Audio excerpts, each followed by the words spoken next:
You probably think bridge pillars are simply placed directly into the water, but the real method is so mind-blowing that it makes you respect ancient engineering even more.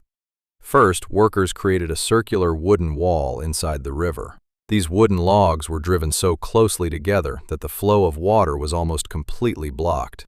This temporary enclosure was called a cofferdam. If the wooden piles were only placed shallowly, the strong river current would wash them away. So the builders hammered them deep into the riverbed until they reached a solid layer underneath.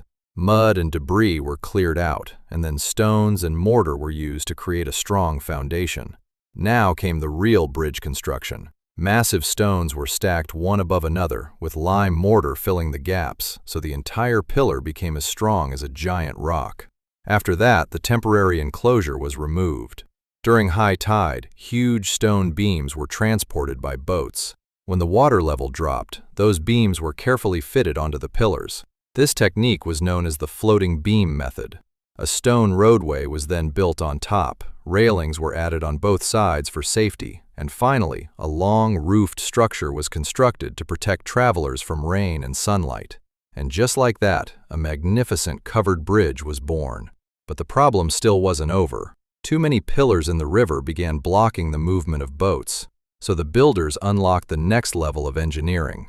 This time, they created a massive wooden framework and built a giant brick arch over it. Every stone was positioned with such precision that even after removing the supports, the arch stood firmly under its own weight. However, floods were still a threat. To reduce water pressure, small drainage openings were added into the bridge. And this is how the single arch covered bridge was created, making passage easier for boats. But building extremely high arches across wide rivers was incredibly difficult.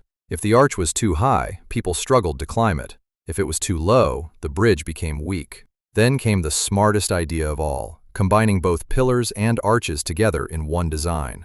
This reduced the span while increasing the bridge's strength many times over. Now the bridge was not only powerful, but also looked as magnificent as a royal palace. Special drainage holes were added, the pillars were shaped into sharp points so water could cut through easily, and finally, two massive stone guardian beasts were placed as the finishing touch. And that is how the legendary Anshun Bridge was created.